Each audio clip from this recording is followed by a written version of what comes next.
আমি যখন ডাক্তারখানায় যেতাম প্রেসক্রিপশনে লিখলে আমার ডাক্তারের যে প্যাডটা না পুরো ভর্তি যেত, আমার শরীরে এত রোগ ছিল। তখন আমিও নিলাম দেখছি আমিও সুস্থ হয়ে গেলাম।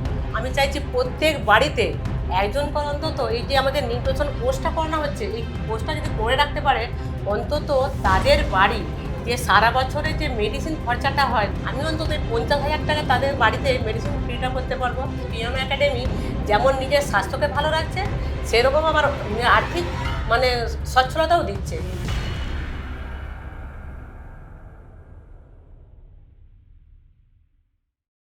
নমস্কার। আমরা বিভিন্ন রকম বয়সের মানুষদের সঙ্গে কথা বলছিলাম এবং জানার চেষ্টা করছিলাম যে নিউট্রিশন এডুকেশন নিয়ে তারা কিভাবে তাদের জীবনকে সমৃদ্ধ করতে পেরেছে। আজকে যার সঙ্গে কথা বলবো তার নাম রীতা বেরা। তিনি একজন বেসিক্যালি হেলথ ওয়ার্কার, মানে স্বাস্থ্য পরিষেবার সঙ্গে তিনি অলরেডি যুক্ত ছিলেন। তারপরে তিনি আবার ফিওনা একাডেমি থেকে নিউট্রিশন পড়ার পরে নিজেকে নিউট্রিশনিস্ট হিসেবে প্রতিষ্ঠিত করেছেন। তিনি আবার একটা আরোগ্যম সেন্টারও বানিয়ে ফেলেছেন আরামবাগ, ঠাকুরাইন চক, কাজরা চৌমাথাতে। তো আজকে তার সঙ্গে কথা বলবো এবং জানবো যে আজকের এই বয়সে একজন স্বাস্থ্যকর্মী থেকে কেন তিনি নিউট্রিশন পড়াশুনো করে এই পরিষেবাতে এলেন। সো নমস্কার রীতাদি। নমস্কার স্যার। রীতাদি, আমার আপনার কাছে প্রশ্ন যে আপনি তো অলরেডি একটা হেলথ ওয়ার্কার হিসেবে কাজ করছিলেন সমাজের বুকে, তো তারপরে আবার নতুন করে নিউট্রিশন এডুকেশন পড়ার প্রয়োজনীয়তা কেন অনুভব করলেন? প্রথমেই বলি স্যার যে এখানে আসার আমার একমাত্রই উদ্দেশ্য, আমার হাজব্যান্ডের প্রচণ্ড শরীর খারাপ হয়েছিল। তো তার কিডনিতে স্টোন হয়েছিল, দুবার তাকে অপারেশন করতে হয়েছিল। 3বারের বেলা আবার তার কিডনিতে স্টোন হয়েছিল। তো যখন ডাক্তারবাবু অপারেশন করেছিলেন বলেছেন যে কিডনিতে এমন একটা স্টোন আছে তাকে বের করা যাবে না। তো পরে আবার অপারেশন করতে হতে পারে। একটা কিডনিকে 2বার অপারেশন করা হয়েছে। ডাক্তার বলছে কিডনিও অপারেশন করা যাবে না, স্টোনটাও বের করা যাবে না। এই মতো অবস্থায় যখন 3য়বার আবার স্টোন হলো তখন ইউরিন আটকে গিয়েছিল। তখন কোনো রকমে তাকে ইউরিন পাস করানো হলো। তারপর তাকে যখন ডাক্তারবাবুর কাছে নিয়ে যাব ঠিক করেছি, এই সময় আমার একজন আত্মীয়, আমার বোনপো, তখন দেবপ্রসাদ বই আমার সাথে আমার বাড়িতে আসেন। তো উনি বলেছিলেন যে কিডনি স্টোন কোনো ব্যাপার নয়, এটাকে আর অপারেশন করতে হবে না, কিডনি স্টোন কিন্তু ভালো হয়ে যাবে। তো সেই মতো অবস্থায় ওনার কথা মতো উনি খাওয়া দাওয়া চেঞ্জ করে দিয়েছিলেন। উনি আমাকে হাজব্যান্ডকে দিয়েছিলেন কোলন ডিটক্স দিয়েছিলেন, আর সুপার ফুড দিয়েছিলেন, আর কিছু প্রাকৃতিক জিনিসপত্র দিয়েছিলেন যেগুলো খাওয়ার জন্য। তো সেইভাবে তার 3 মাসের বেলায় তার কিন্তু কিডনি স্টোনটা ভালো হয়ে গিয়েছিল। আচ্ছা। তো তখন আমি বুঝতে পারলাম যে আমার হাজব্যান্ডকে আমি এখানে সুস্থ করতে এলাম, আমার হাজব্যান্ড সুস্থ হয়ে গেছে। তখন আমারও কিন্তু শরীরে অনেক প্রবলেম ছিল, যে আমার হাজব্যান্ড যখন সুস্থ হচ্ছে তাহলে আমিও তো সুস্থ হতে পারি। তো আমার হাজব্যান্ড যেভাবে চলছিল আমিও কিন্তু সেইভাবে চললাম। আমি যখন ডাক্তারখানায় যেতাম প্রেসক্রিপশনে লিখলে আমার ডাক্তারের যে প্যাডটা না পুরো ভর্তি যেত, আমার শরীরে এত রোগ ছিল। তো আমি উপর নিচে করতে পারতাম না। তখন আমি কি করলাম যে আমার হাজব্যান্ড যখন ভালো হয়েছে তাহলে ওই ব্যবস্থা আমিও নিই। তখন আমিও নিলাম, দেখছি আমিও সুস্থ হয়ে গেলাম। আমার বড় মেয়ে থাইরয়েড ছিল, তারও দেখছি যে হাইপার থাইরয়েড, সেটাও কমে গেল। তো সেটা থেকে আমার একটা বিশ্বাস ছিল এখানে যে এটা খুব ভালো জিনিস। তো আমার হাজব্যান্ডকে যখন ভালো করতে পেরেছি তাহলে আমার আরও ইচ্ছা যে যেহেতু আমি হেলথ কর্মী, অনেক মানুষ তো এরকম ওষুধ খাচ্ছে, তারা সুস্থ হচ্ছে না। আর আমি যেহেতু হেলথ কর্মী 9 মাসের ট্রেনিং, 1.5 বছরের ট্রেনিং নিয়ে এসেছিলাম, সেখানে দেখেছি যে ওষুধে মানুষ সুস্থ হবে এটাই শিখে এসেছিলাম। সেইভাবে মানুষকে ওষুধই দিতাম কিন্তু সুস্থ হতো না। তখন যখন দেখতে পেলাম যে আমি এখানে সুস্থ হয়েছি, তাহলে তো আমি 5 জনকে সুস্থ করতে পারি। তো সেই শপথ নিয়ে আমি ভাবলাম যে তাহলে আমি এখানে নিউট্রিশন যেহেতু কোর্সটা করানো হচ্ছে, তাহলে স্যার আমি তো এখানে করতেই পারি। সেই হিসাবে এখানে দর্শক বন্ধুরা একটা জিনিস বুঝতে পারছেন যে উনি একজন হেলথ কর্মী হিসেবে সেবা পরিষেবা কিন্তু দিয়ে যাচ্ছিলেন, আর ঘরামির ঘরকানা বাড়িতেই হাজব্যান্ড অসুস্থ, 2বার কিডনি অপারেশন হয়েছে, স্টোন বেরোচ্ছে, আবার স্টোন তৈরি হয়ে যাচ্ছে। ওনারও এমন অসুবিধে, প্রেসক্রিপশন ভরে যায় ডাক্তারবাবু লিখতে লিখতে, কারণ রোগ এত, সেই সমস্ত সমাধান উনি এখান থেকে পেয়েছেন। এবারে যদি কোনো মানুষ তার এত বড় সমস্যার সমাধান পেয়ে যান সামান্যতম খাবার দাবার পরিবর্তন আর কিছু সুপারফুডের মাধ্যমে, সেখান থেকে মানুষের বিশ্বাস। আচ্ছা রীতাদি, এই যে তুমি আরোগ্যম সেন্টার তৈরি করেছো, এখানে তো প্রচুর প্রচুর মানুষ এখন বিভিন্ন রকম সমস্ত সমস্যা নিয়ে আসে।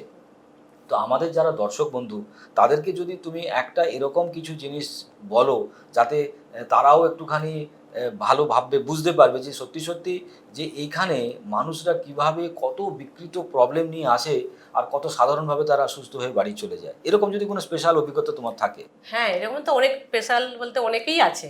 যেমন ধরুন একজনের পেশেন্টের পাইলসের সমস্যা ছিল, তো ওনাকে যেমন মেয়েদের পিরিয়ড হলে প্যাড নিতে হতো না, ওইভাবে প্যাড নিতে হতো। তো ওনাকে আমি সুস্থ করতে পেরেছি, পুরো কিওর করে নিয়েছি। একজন 70 বছর বয়স, তার কিডনির সমস্যা ছিল, হার্টের সমস্যা ছিল, আর সুগার ছিল। তো ওনাকেও আমি অনেকটা সুস্থ করতে পেরেছি। তাছাড়াও আরেকটা আমাদের মানে বাড়ির পুরোহিত যিনি পুজো করতে আসেন, ওনার গল ব্লাডারে স্টোন হয়েছিল। তো গল ব্লাডারে স্টোন উনি অপারেশন করতে যাবে, সব ঠিক হয়ে গেছিলো। আমি ভাবলাম যে যেহেতু আমাদের পুরোহিত, ওনার কাছে যাই, গিয়ে ওনাকে বললাম অপারেশন হবে বলছো ঠিক আছে, কিন্তু আমাকে 1 মাস সময় দাও, তোমরা আমি ট্রিটমেন্টটা করি, যদি কমে তাহলে তোমাকে যেতে হবে না। বলে ওনার বাড়িতে গিয়ে ওনাকে আমাদের যে সিস্টেম, সেই সিস্টেমে ওনাকে মানে কলন্ডি রস, খাওয়া দাওয়া, কাঁচা খাওয়া দাওয়া, সুপার ফুড দিলাম। তো ওনার যখন 1 মাস হয়ে গেল, ওনারা ধৈর্য ধরছে না, বলছে কি সব দিল, যদি না কমে আমাকে তো অপারেশন হতেই হবে, কারণ ডাক্তারবাবু বলেছেন অপারেশন করতেই হবে।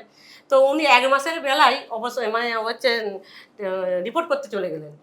কিন্তু সুপার ফুডটা শেষ হলো না, আমাদের সুপার ফুড 1.5 মাস খেতে হবে, কিন্তু মানে শেষ হলো না, তখন চলে গেছে। ও গিয়ে দেখছে যে আমার যেখানে 9.2 ছিল, সেখানে 5.8 এসে হাজির হয়ে গেছে। উনি খুব আনন্দিত। আচ্ছা। তখন উনি আমাকে ফোন করেন যে আমার তো গলব্লাডার স্টোন কমে গেছে, তাহলে কি করা যাবে? আমি যে আরও কিছুদিন খেতে হবে, সে তাহলে আপনার একদম কিওর হয়ে যাবে বলে মোটামুটি এখন কিওর হয়েছে। দর্শক বন্ধুরা, একটা জিনিস বুঝতে পারছেন যে আজকে স্টোন বাড়িতে বাড়িতে মানুষদের একটা ভয়ঙ্কর জায়গায় চলে গেছে। ছোট্ট বাচ্চা থেকে বয়স্ক মানুষ প্রত্যেকেরই স্টোন। আর স্টোন মানে ছুরি দিয়ে কাটো, পেট কেটে পাথর বের করো। পেট না কেটেও পাথর ছোট হয় এবং পাথর গলে বেরিয়ে যায়।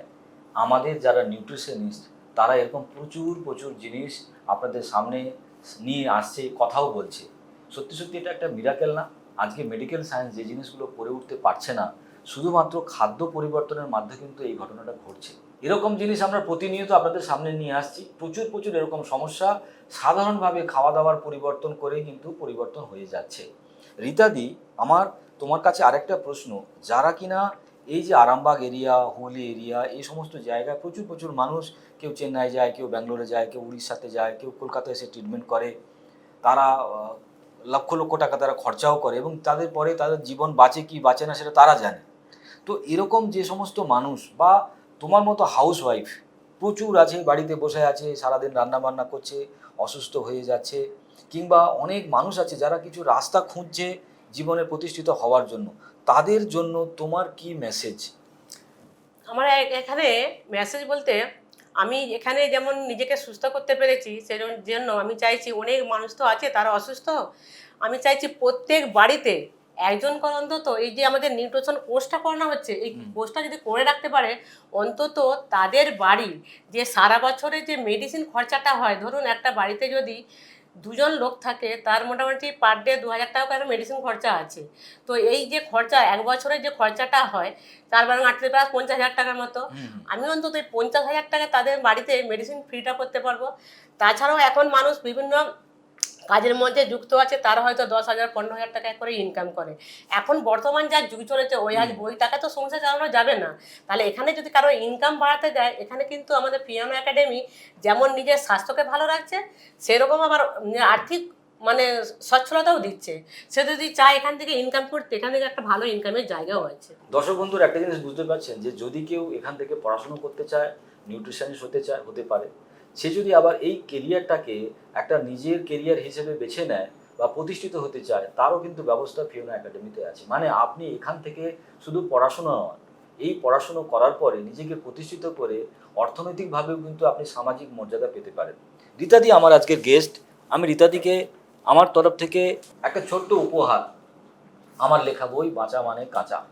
তাহলে এই বইটা কেন আমরা পড়বো? তার কারণ কাঁচা খাবার খেলে কি করে একটা মানুষ সুস্থ থাকতে পারে, সমস্ত রোগ থেকে মুক্তি পেতে পারে, সেরকম একটা ছোট্ট বই যদি আমরা পড়ি তাহলে কিন্তু আমরা বুঝতে পারবো। রীতাদি, এটা আমার তরফ থেকে আপনাকে উপহার। Thank you sir.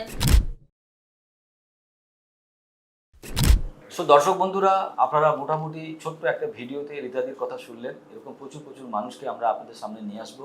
রীতাদির phone number আমি ভিডিও নিচে দিয়ে দেবো। যারা খানাকুল, আরামবাগ এই সমস্ত এলাকায় যারা থাকেন, তারা যদি যোগাযোগ করতে চান ওনার সঙ্গে যোগাযোগ করতে পারেন। এবং আপনাদের যে স্বাস্থ্য রিলেটেড প্রবলেম বা আমাদের যদি কেরিয়ার রিলেটেড কোনো সমস্যা থেকে থাকে, আপনারা রীতাদির সঙ্গে যোগাযোগ করতে পারেন। সো আজকে এখানে এই ভিডিওকে আমরা শেষ করছি। আবার কাউকে অন্য কোনো নিউট্রিশনিস্টের কোনো গল্প নিয়ে আপনাদের সামনে উপস্থিত হব। আজকে এখানেই আমরা বিরাম নিচ্ছি। নমস্কার। নমস্কার।